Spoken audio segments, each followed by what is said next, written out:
네,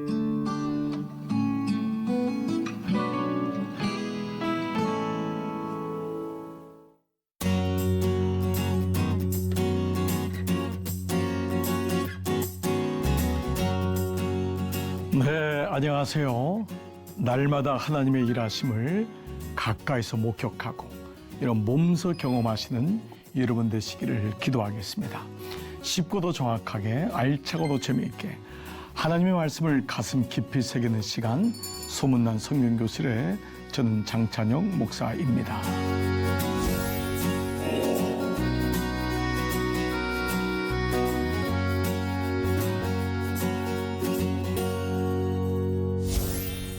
자, 여러분 지난 시간 나눈 내용 기억하시나요? 인생에는 다툼과 변론이 없을 수가 없죠. 자, 그 가운데 나는 무엇으로 다툼과 변론을 풀어가는가? 우리는 베드로와 야고보를 통해서 말씀으로 풀어가는 것이 얼마나 중요한지를 배웠습니다. 그러나 여전히 바울도 아직은 초짜 선교사이기 때문에 그는 목회의 처음 여정에서 마가라고 하는 아주 소중한 제자를 잃어버리고 바나바하고도 결별하게 됐죠. 다툼과 변론을 자기의 주장으로 풀었던 그의 모습을 보게 되었습니다. 이런 가운데 오늘은 다시 하나님이 그런 바울을 위로하시고 하나님의 사람을 보내주십니다.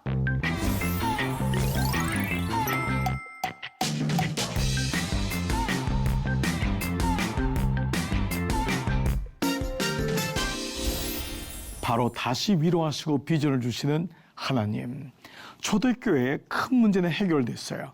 그렇지만 여전히 바울은 바나바하고 결별하게 되고 주장이 센 거예요.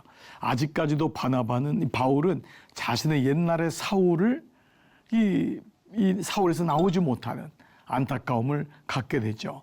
그래서 마가라는 제자를 잃게 되고 평생의 은인이었던 바나바하고도 결별하게 됩니다. 그렇지만 여러분 어떻습니까? 하나님의 일들은 계속 진행되어야 되잖아요. 아니, 교회에서 조금 갈등이 있다고, 집에서 다툼이 있다고, 여기서 끝내자, 고만하자, 우리 고만 교회에 모이자. 여러분 이건 말이 안 되잖아요. 교회는 연약한 인간들이 모였기 때문에 계속 다툼과 변론이 있어요. 가정도 마찬가지입니다. 어떻게 아무리 사랑한다고 부닥치지 않을 수 있겠어요? 아니죠. 그건 진짜가 아닙니다. 사랑하면 사랑할수록 부닥칠 때가 많아요. 근데 문제는 뭐죠? 그것을 말씀으로 하나님의 지혜로 풀어가는 사람이 있는가 하면 결국 거기서 결국은 떠나게 되고 아픔을 겪게 되는데 바울이 바로 그러했습니다. 근데 하나님이 다시 그런 바울을 위로하세요. 자, 어떻게 하시죠? 한번 몇 가지 한번 볼게요. 바나바와 결별한 바울을 위로하시는 하나님. 다툼과 변론이 있어도 하나님의 나라는 계속해서 진행돼야 되는 거예요. 강아지가 운다고 기차가 쓸 수 없잖아요. 그래서 뭐라 그러죠? 개가 짖어도 기차는 간다. 저는 그 표현을 생각할 때마다 그게 진짜 진리구나. 그 엄청난 화물을, 승객을 태운 기차가 동네에서 강아지가 나와서 짖는다고, 그거 왜 짖냐고 멈춰 쓴다면은 기차는 언제 가겠어요? 여러분, 이런 의미에서 우리 인생에는 다툼과 변론이 있어도 하나님 나라는 계속 돼야 되는 거구나. 그 가운데 하나님이 예비하신 사람 디모데를 하나님 만나게 하세요. 마가랑 헤어졌지만 하나님은 다시 디모데라는 하나님의 사람을 붙여주세요. 자, 그래서 한쪽 문이 닫히면 다른 문이 열려요. 여러분, 이 단어가, 문장이 여러분에게 꼭 기억되시기를 바라요. 우리가 살아가다 보면은 한쪽 문이 닫히는 경우가 많아요. 그럴 때마다 절망하죠. 끝났나? 그런데 그렇지 않아요. 하나님은 반드시 다른 문을 여세요. 바나바하고 마가하고 결별했지만 하나님은 디모데라고 하는 영적인 아들을 만나게 하세요. 자, 이것이 바로 하나님의 일하시는 방법이에요. 오늘은 이 하나님의 일하시는 방법, 하나님의 인도하심을 어떻게 받을 것인가, 이 부분에 대해서 한번 말씀을 계속적으로 한번 나눠 보겠습니다. 자, 디모데와의 만남이 이루어져요. 바울이 더베와 루스드라에도 이름에 거기 예기치 않은 디모데라는 제자가 있는 거예요. 이미 거기에 예수님을 영접하고 이미 제자가 되는 신실한 젊은이를 만나게 된 거예요. 그런데 그 어머니는 믿는 유대 여자요. 유대 여자인데 이미 복음을 받아들였어요. 게다가 아버지는 헬라인이에요. 유대인이 아닌 이방인 중에 헬라 말을 쓰는 그리스 말을 쓰는 사람인 거예요. 자, 그런데 디모데는 루스드라와 이고니온에 있는 형제들에게, 이미 교회 공동체에 있는 형제들에게 칭찬을 받는 자라고 했어요. 여기서 하나님은 디모데를 영적 아들로 만들어 주세요. 그 외로운 선교지에서 바울은 아들을 얻게 된 거예요. 바울은 사실 독신이었잖아요. 이런 의미로 본다면 이 디모데는 너무도 큰 자산이 되었고 동역자가 되었고 친구가 되죠. 여러분이 아시는 대로 디모데 전서 후서는 사도 바울의 유언장과 같은 말씀이에요. 그래서 디모데 특별히 후서는 두 번째니까 유언장에 가깝겠죠. 그래서 아들 디모데에게 유언을 쓴 게 디모데 후서인데, 이 디모데 후서에 보면은 1장 시작하자마자 3절 4절에 내가 밤낮 강구하는 가운데 쉬지 않고 너를 생각하여. 너가 누구죠? 디모데가 쓴 건데 사도 바울을 기억하며, 사도 바울의 편지를 기억하며 쓴 거예요. 디모데에게 보낸 거예요.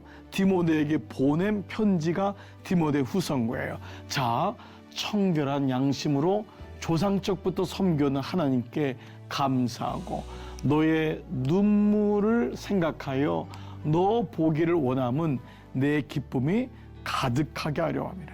그러니까 디모데에게 편지를 보내면서 사도 바울이 유언으로 보낸 건데, 너의 눈물을 내가 생각하고 너 보기를 원한다. 내 기쁨이 충만한다.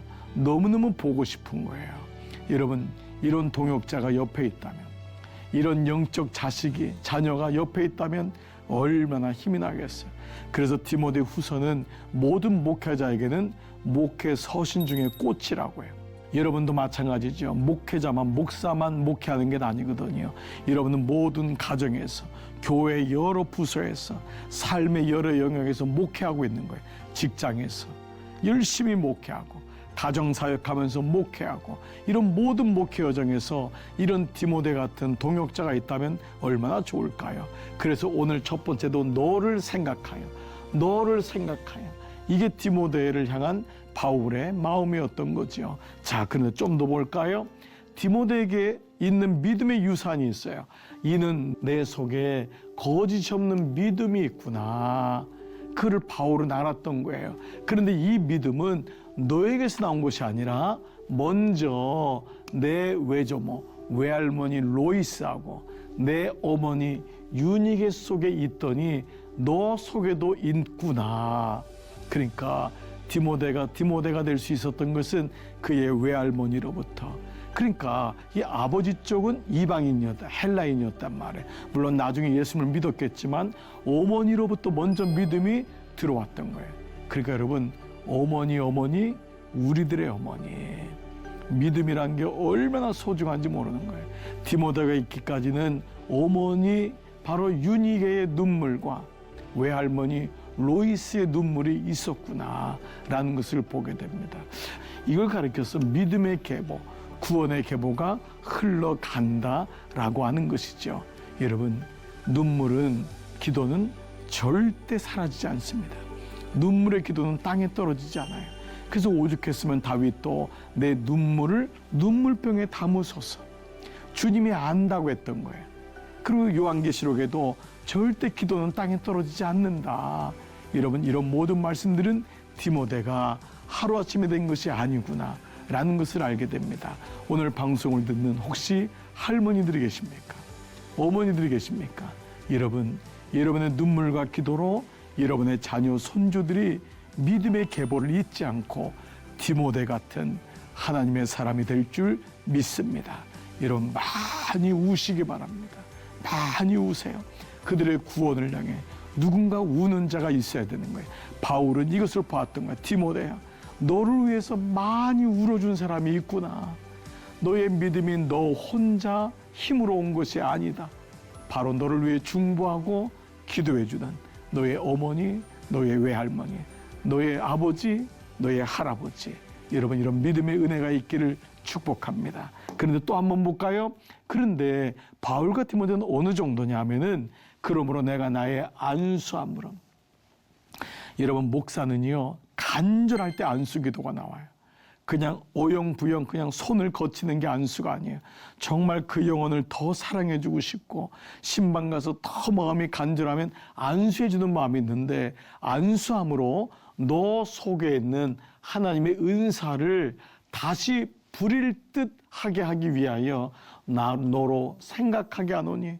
여러분 바울은 어떤 마음이 있었냐면 디모데로서 간절히 안수해 주므로 그 안에 있는 구원의 열망들, 그 구원의 은사들, 그래서 마음껏 이것이 부릴 듯 일어나게 해서 디모데를 훌륭한 목회자로 키우고 싶은, 훌륭한 믿음의 제자로 키우고 싶은 마음이 이 아들 디모데에게 있었어요. 이게 바로 관계인 거예요. 관계는 뭐예요? 나는 흥하지 않고 너가 흥하기 위해서. 세례 요한이 나는 망하고 당신은 흥하기를 원합니다. 나는 부족하지만 나는 당신의 다리가 되어주겠습니다. 이게 바울이 아들 디모데를 향한 말. 안수함으로 너의 하나님의 은혜가 부릴 듯 일어나게 하기를 원하는 마음. 또요 보세요. 그러므로 내가 우리 주를 증언함과 또 주를 위하여 갇힌 자 된 나를 부끄러워하지 말고 오직, 이게 메시지잖아요. 오직 하나님의 능력을 따라 복음과 함께 고난을 받으라. 여러분 이것은 영적인 아버지가 아니고서는 절대 이런 메시지를 줄 수 없어요. 아들 디모데에게 바울이 뭐라 그러죠? 고난을 받으라. 고난을 받으라. 그리스도와 함께 복음과 함께 고난을 받으라. 여러분 어떤 아버지가 어떤 어머니가 자식 고생하길 바라겠어요. 그러나 영의 눈이 열리니까 영적인 자녀가 되니까 내가 육으로 낳았지만 하나님이 주시는 자녀란 말이에요. 여기까지 가야 돼요. 육의 자녀로 멈추면 안 돼요. 영의 자녀로 가야 돼요. 하나님이 내게 준 자녀이기 때문에 오직 하나님의 능력을 따라 복음과 함께 고난을 받으라. 아들 고난 받아야 돼요. 딸 고난 받아야 돼요. 이거는 영적인 체험을 하고 하나님을 아는 부모만이 가질 수 있는, 그리스도인의 부모만이 가질 수 있는 고백인 거예요. 여러분이 자녀에게 무조건 잘 되라고 하는 것은 이건 옳지 않아요. 여러분 자녀가 물론 잘 되는 것 감사하고 궁극적으로 그래야 되죠. 그러나 때로 그가 고난을 받아야 돼요. 예수님 마음을 알아야 돼요. 고난이 없이 결코 쓸 수가 없는 거예요. 그럴 때 바울은 디모데에게 오직 하나님의 능력을 따라 복음을 위해서 복음과 함께 고난을 받으라. 예수님 때문에 고난 받아야 돼. 아들 주일날 예수님 때문에 불이익도 당하고 사업하면서 예수님 때문에 어려움도 당하고 고난을 받아야 돼. 전도하는 것 때문에 고난도 받고 물에 물 탄 듯 술에 술 탄 듯 신앙생활하면 안 돼. 이건 누가 줄 수 있는 거예요? 아버지 된 바울만이 아들에게 줄 수 있는 것입니다. 여러분 정말 이 말씀이 맞습니다. 사랑하는 여러분, 여러분이 지금 고난을 받고 있습니까? 절대로 여기서 멈춰주는 것이 아닙니다. 하나님이 여러분을 진주처럼 만들어 가시는 것입니다.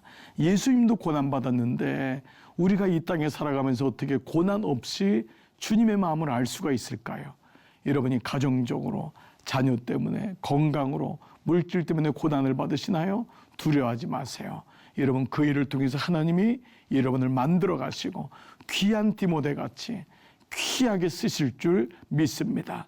그래서 바울은 아들 디모데에게 예수 그리스도의 복음과 함께 고난을 받으라 라고까지 말씀하고 있습니다. 이 은혜가 오늘 우리 성경교실을 같이 공부하는 이런 모두에게 이 말씀이 들리기를 축복합니다. 자, 이런 가운데 이제 우리는 그 하나님이 바울의 길을 인도하시는데 어떻게 인도하시는지 한번 볼게요. 성령이, 주어가 뭐죠? 성령이. 바울이 아니에요. 성령이 아시아에서 말씀을 전하지 못하게 하시거늘. 무슨 말이냐 하면 바울은 아시아로, 그 당시 문명지는 아시아였거든요. 중국이란 큰 나라가 있었고 거기 가면은 바울하고 메시지가 맞는 거예요. 겉으로 보면은 바울은 굉장히 공부도 많이 한 사람은 똑똑한 사람인 거예요. 변증학자예요. 그렇기 때문에 문명이 있는 아시아로 가면은 복음이 더 빨리 전파될 줄 알았어요. 그런데 성령이 막는 거예요. 아시아로 가지 못하게 하고 그들을 부르기아와 갈라디아 땅으로 다녀가 무시아 앞에 이르는 거예요. 이게 뭐냐 하면 유럽 땅으로 가게 하는 거예요. 하나님이 아시아로 가려고 하는데 무시아 앞에 이르러 비두니아로 가고자, 이게 뭐냐면 소아시아를 거쳐서 중국 쪽으로 가고자 하는데 예수의 영, 성령이 허락하지 아니하시는지라. 그래서 사도행전 말씀을 성령 행전이라고 합니다. 성령님이 주어가 되는 거예요. 참 놀랍지 않아요? 우리가 어떤 길을 가고자 하는데 자꾸 막히는 거예요. 그때 여러분 기도하셔야 돼요. 여러분이 그 길로 가면은 하나님이 기뻐하지 않는구나 라는 것을 아시기 때문에 또 다른 걸로는 훨씬 좋은 길이 있음을 주님께서 아시는 거예요. 그러려면 우리는 성령에 민감해야 되겠죠. 내 주장이 너무 크거나 내 의지가 너무 강하면 성령의 음성이 안 들리는 거예요. 여러분, 옛날에 우리 어머니들이 말씀할 때 잘 안 들릴 때가 있었죠. 근데 어느 날 들리기 시작하잖아요. 무슨 의미죠? 내가 그만큼 말씀으로 순종이 되기 때문에 그렇잖아요. 자, 이런 의미로 본다면 성령이 주어가 돼서 이 사도 바울을 끌고 가는 거예요. 좀 더 볼게요. 자, 이 말씀을 봐보세요. 로마서 8장 26절, 똑같이 사도 바울이 쓴 로마서잖아요. 이와 같이 앞에 복음을 다 얘기했어요. 성령의 역할이 뭐냐 하면 성령도 성령이 똑같은 단어예요. 주어가 성령이란 말이에요. 하나님이 이렇게 우리를 인도하시는데 우리 안에 있는 예수님의 영인 성령이, 그래서 예수의 영이라고 했단 말이에요. 성령은 다른 게 아니라 예수님을 알게 하는 예수님의 영이 우리의 연약함을 도우시다니, 우리가 마땅히 기도할 바를 알지 못해요. 무언가를 가기를 원하고 무언가 기도하기를 원하는데 사실 이럴 때 많잖아요. 뭘 위해서 기도해 줄지 모르는 거예요. 내가 아이를 위해 기도해 주고 싶은데 뭘 위해 기도해 줄지 모르는 거예요. 내가 교회를 위해 기도하고 싶은데 무엇을 위해 기도해야 될지 모르는 거예요. 그런데 그때 오직 성령님이 하시는 게 뭐냐 하면 말할 수 없는 탄식으로, 이걸 말하면 성령이 내 안에서 우신다란 말이에요. 성령이 내 안에서 울면서 나를 위하여 친히 간구하신대요. 여러분 이미 이런 기도 많이 경험하셨을 거예요. 지금 바울 안에 하나님이 성령께서 그 마음을 만지시는 거예요. 이 길로 가지 마라. 그리고 고생이지만은 바로 빌립보 성을 통과해서 유럽으로, 그 당시 유럽에는요 바바리안들, 원신들만 있었거든요. 바이킹 족속들, 아직 문명이 이루어지지 않았어요. 근데 놀랍게도 그 땅으로 복음이 들어가게 돼서 여러분 아시는 대로 영국과 독일과 프랑스와 모든 지역에 복음이 들어가서 그 복음이 온 세상에 퍼지는 이 장면이 바로 이 본문의 말씀인 것을 알게 되죠. 자, 성령께서 하시는 게 뭐냐면 우리 안에서 내가 무엇을 위해 기도해야 될지 모르고 어디로 가야 될지 모를 때 말할 수 없는 탄식으로 내 안에서 우시고 나를 위해 간구하시는구나. 여러분, 성령이 오늘도 여러분을 그렇게 인도하실 줄 믿습니다. 자, 이제 이런 가운데 하나님이 인도하실 맞는 방법을 제가 7가지로 여러분과 간단하게 한번 말씀을 나눠볼게요. 자, 우리가 하나님께서 우리를 통해서 일하셔서 이렇게 하나님의 일을 이루시잖아요. 하나님의 일이 일어나는 거예요. 그렇죠? 그런데 이 첫 번째 하나님의 일부터 시작해서 우리를 통해서 이제 일하시잖아요. 자, 요 관계를 한번 7가지로 한번 나눠볼게요. 자, 바울이 성령의 인도하심을 받았던 것처럼 첫 번째, 하나님은 항상 당신의 주위에서 일하고 계십니다. 하나님은 지금도 일하고 계시는 거예요. 이걸 가리켜 하나님의 열심이라고 하죠. 먼저 하나님은, 주어가 하나님이에요. 내가 일하는 게 아니에요. 하나님은 항상 당신을 위해서 일하고 계신 거예요. 그리고 내가 하나님의 일심을 먼저 알아야 되겠죠. 자, 두 번째 그림을 볼게요. 자, 두 번째 그림은 관계예요.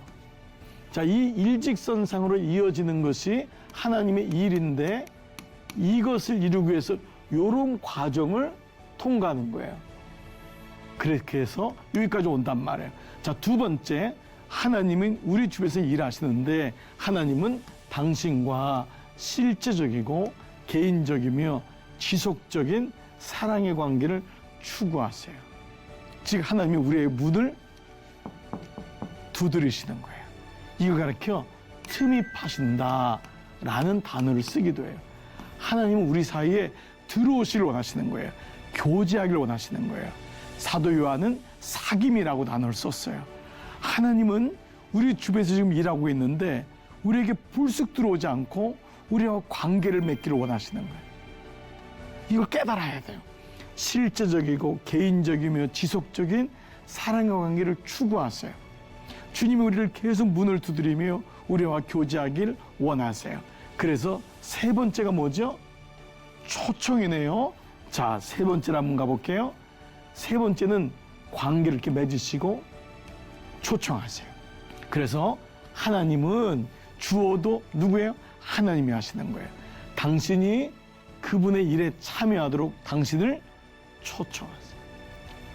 초청장을 보내시는 거예요. 우리에게 말씀하세요. 나의 일로 오렴. 초청하세요. 첫 번째, 하나님은 당신 주변에서 지금도 일하고 있어요. 두 번째, 하나님은 관계 맺기를 원하세요. 세 번째, 초청장을 보내세요. 나하고 함께하자. 이 세 번째가 초청장이 뭐냐면 이제 드디어 말씀하세요. 자, 네 번째 한번 볼까요? 하나님은 하나님 자신과 자신의 목적과 길을 보여주기 위하여 성령님에 의해서 성령께서 바울을 인도했잖아요. 성경과 기도와 환경과 교회를 통해서 말씀하세요. 너무 중요한 단어예요. 성령님을 통해서 우리에게 인도하시고 초청장을 보내는데 첫 번째가 뭐냐면 하나님 말씀이에요. 성경을 통해서. 그 말씀을 받은 사람이 기도할 때 하나님의 초청이 명확해져요. 그 다음에 우리의 환경을 통해서 하나님이 우리를 인도하세요. 지금 사도 바울이 16장에서 바로 그거예요. 예수의 영이 허락지 아니한 거예요. 자꾸 길이 막히는 거예요. 그리고 무엇보다 당신의 공동체인 교회를 통해서 우리에게 말씀하세요. 자, 네 가지로 말씀한다 해서 초청장을 보내는데 성령님에 의해서 첫 번째가 뭐죠? 성경, 하나님 말씀. 두 번째가 뭐죠? 기도. 세 번째가 환경. 네 번째가 교회 공동체예요. 이 네 가지를 통해서 하나님이 우리의 길을 인도하세요. 그러니까 이 네 가지 영역에 다 포함되어 있으면은 하나님의 음성을 듣기가 훨씬 쉽지요. 만약에 이 중에 나는 성경 안 봐, 나는 기도 안 해, 나는 교회 공동체에 안 들어가 있어, 그럼 환경밖에 안 남는 거예요. 그러면 하나님의 인도하심을 그만큼 명확히 들을 수 없다는 거죠. 자, 그러면 네 번째, 하나님 말씀하시는 거예요. 모세의 떨기나무에서 말씀하신 것처럼 다섯 번째는 이때 갈등이 생겨요. 이게 맞나 아닌가. 자, 하나님의 부르심은 항상 당신을 믿음의 갈등으로 몰아넣어요. 너무 당연한 거예요. 다툼과 변론이 일어나기도 하고 어디로 가야 되는지 이게 맞나? 여러분 당연하죠. 믿음이 없이는 말씀이 안 들어온 사람은 갈등 안 해요. 근데 초청장이 오면은 갈등하는 거예요. 여기 가야 되나? 결혼식 가야 되나? 말아야 되나? 이 친구랑 만나야 되나? 안 만나야 되나? 그런데 결단을 요구하시는 거예요. 그리고 그에 따른 행동을 요구하세요. 이게 바로 믿음의 갈등인 거예요. 이때 바로 어디로 가죠? 조정이 들어가는 거예요. 조정은 뭐지요? 당신은 하나님의 역사에 참여하기 위해서 당신의 인생을 하나님 뜻에 맞게 조정해야 됩니다. 그때 픽스하는 거예요. 픽스하는 거예요. 픽스하는 거예요. 그때 맞추는 거예요. 주님께 조정하는 거예요. 주님, 제가 가겠습니다. 가기 위해서는 이런저런 것들을 줄이거나 이것들을 포기하거나 한쪽을 내려놔야 돼요. 그 픽스하는 거, 조정하는 거예요. 놀랍게도 그때 조정을 했을 때 일어나는 게 뭐냐면 순종하게 되고 순종이 쌓이는 걸 가르쳐서 하나님을 경험하는 삶이라고 해요. 일곱 번째 마저 볼까요? 당신이 하나님께 순종하고 하나님이 당신을 통해서 그분의 일을 성취함으로 말미암아 당신은 경험으로 하나님을 알게 되는 거예요. 이게 바로 하나님을 만났다라고 하는 거예요. 이게 하나님을 경험하는 삶이라고 하는 거예요. 하나님은 지금 바울을 그리고 우리를 이렇게 훈련하세요. 할렐루야. 사랑하는 여러분, 오늘도 하나님의 인도하심 받는 짧게 얘기했지만 이 7가지 방법은 사도행전 16장에 나오는 사도 바울을 유럽 땅으로 인도하시는 성령의 영이, 예수의 영이 허락하지 아니하신다.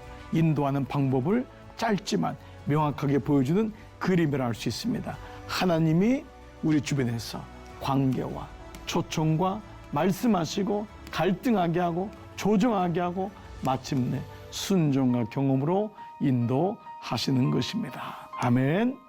자, 여러분, 오늘은 하나님의 위로와 동시에 하나님의 비전을 보여주시는데 가장 큰 비전은 하나님의 인도하심을 받는 것이 비전이구나라는 것을 알게 되었습니다. 놀랍게도 하나님은 바울을 인도하십니다. 바울을 인도하신 하나님은 오늘 저와 여러분을 주님의 뜻 가운데로 인도하시는 줄 믿습니다. 여러분, 유익한 시간 되셨나요? 오늘 수업은 역시 유튜브를 통해서 다시 볼 수 있습니다. 말씀이 주는 유익과 말씀이 주는 그 기쁨을 반복해서 누리시고 또 사랑하는 분들에게도 많이 나눠주시기를 부탁을 드립니다. 자, 다음 시간은요, 하나님의 역사와 이렇게 비전이 이루어지는데 역시 고난이 오게 되죠. 그런데 여기는 신비한 관계가 있습니다. 여러분, 이번 한 주간도 또 이번 시간도 오늘도 하늘 복 많이 누리시고 기쁨으로 사시기를 주님의 이름으로 축복합니다. 여러분, 다음 시간에 기쁨으로 다시 뵙겠습니다. 오늘도 수고 많으셨습니다. 안녕히 계십시오.